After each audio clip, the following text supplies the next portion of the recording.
Next on Worcester News tonight, the trial of a Blackstone mother charged with killing her babies begins. A neighbor recounts the chilling scene she found. Plus, Webster police are asking for the public's help. They say surveillance video and pictures could help find the suspect in a young girl's kidnapping. Shocking new details tonight as the trial of a Blackstone mother charged with killing her babies begins. Good evening, I'm Olivia Lemon. Skeletal remains of 3 infant babies were found inside Erika Murray's home. Today, the neighbor who discovered what has now become known as the House of Horrors testified in the case. Our Roslyn Flaherty was in court today and joins us live now with the details. Roslyn. Olivia, chilling details were released today. The neighbor says she found the children covered in feces, and prosecutors say the children could not use their muscles. On the walls, there were like little baby handprints and feces. Disturbing details and images on the first day of the trial for Erika Murray. The 35-year-old is charged with killing 2 of her 7 children found inside her home in Blackstone. Erika Murray created 2 different worlds for her children. A world for the wanted and a world for the unwanted. Murray was arrested in 2014 after neighbor Betsy Brown found the horrible conditions inside the home. She was a witness Tuesday and describes finding 2 of the children covered in feces, alone in the dark, crying.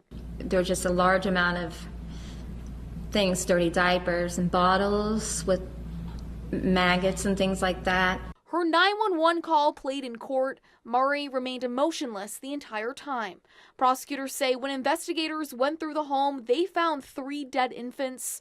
2 were dressed, the 3rd was not. He's unclothed and still has the umbilical cord attached to the placenta.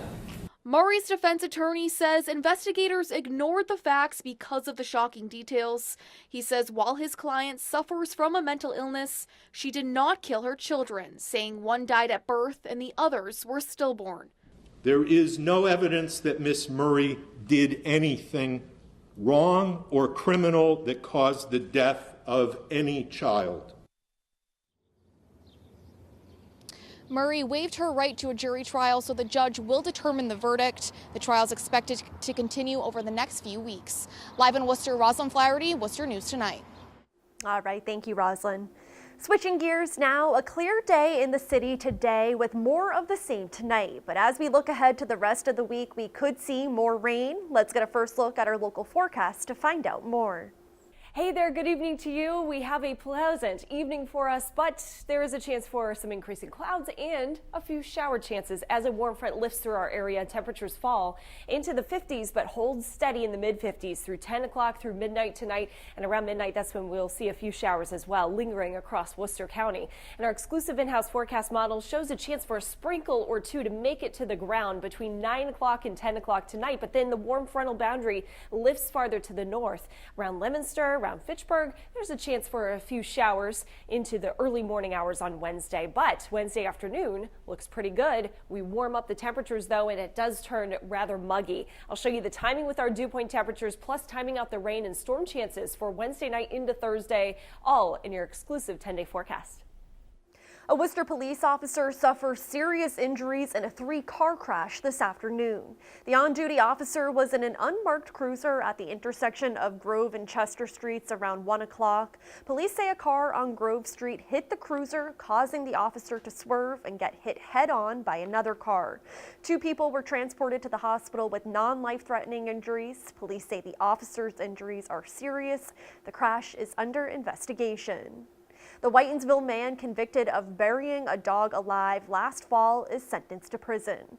25-year-old Richard Picard pleaded guilty to animal cruelty charges. Prosecutors say a 17-year-old dog was found buried behind a house where Picard lived. They say he buried the dog because his former girlfriend wouldn't find it a new home. Picard will serve 90 days in jail. He'll be on supervised probation for the remainder of his 2.5-year sentence. Webster police are asking for the public's help identifying a man who allegedly kidnapped a young girl last week. The girl told police she was meeting a friend at the park when the man told her, quote, he needed her help. They say any surveillance video in the case could help.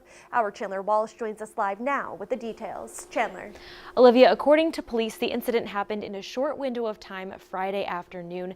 They're looking for surveillance of where it allegedly happened, as well as of Lake Parkway and Thompson Road, where they hope to spot the suspect's black car as it came and went.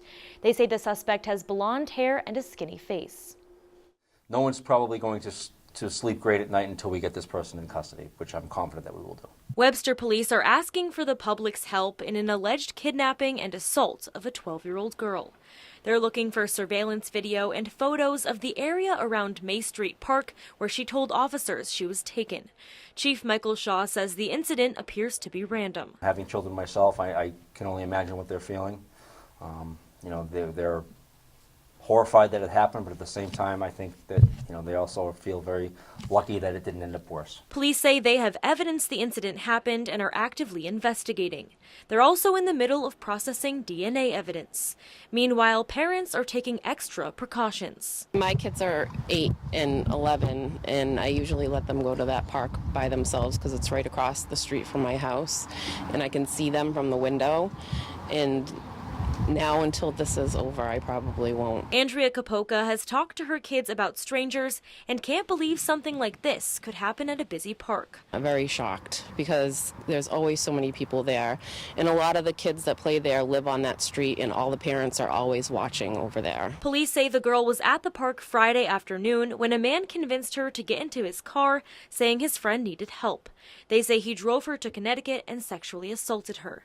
Chief Shaw is reminding parents to talk to their kids and know where they are at all times. I think it's important for parents to have that dialogue with their children about when they go to places when they're not with an adult, how to act, what to do if they're approached by a stranger.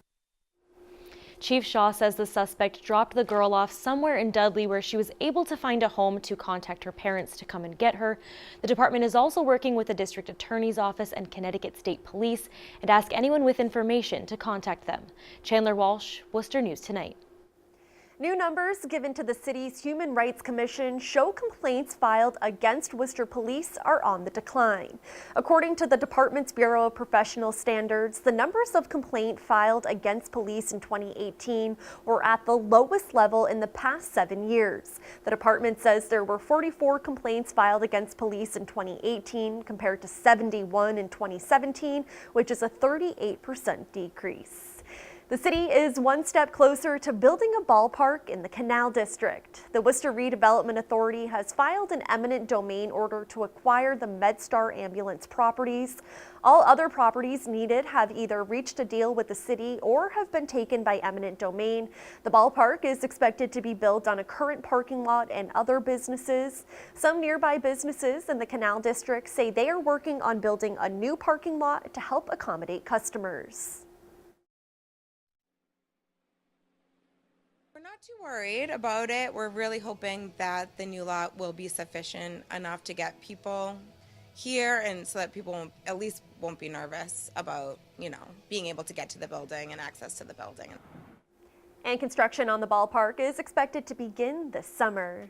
A Main Street building in Worcester is home to some MCPHS students. The school purchased the building earlier this week for almost $7 million. The Massachusetts College of Pharmacy and Health Sciences says the building contains 55 single occupancy units, and the proximity of their Worcester campus gives students a quick walk to school and downtown Worcester. The seller, SJ Realty of Westboro, purchased the building in 2013. Worcester School Committee will vote this week on whether to get a lawyer to work on potential plans to sue the state. Superintendent Maureen Benenda says the district is looking for adequate funding for public schools. Attorney Michael Angelini has been working with the district for several months for free. The school committee is scheduled to vote Thursday night to authorize Angelini as their lawyer. We have not had adequate funding for a very long time, and we're to the point where we really need to have adequate funding. Our students deserve it, and we've been traveling the countryside along with our chief financial officers to give the message to people that we really need to support education financially much better than we have in the past. Other districts in the state are also looking for more funding for public school education. Walmart is hoping to win over a new group of workers, high school students. The retailer will begin offering free SAT and ACT prep courses. Walmart is also offering debt-free college degrees to employees as it tries to attract workers in a tight labor market. The number of teens who work has fallen steadily in recent years. High school students make up less than 2% of Walmart's workforce here in the United States.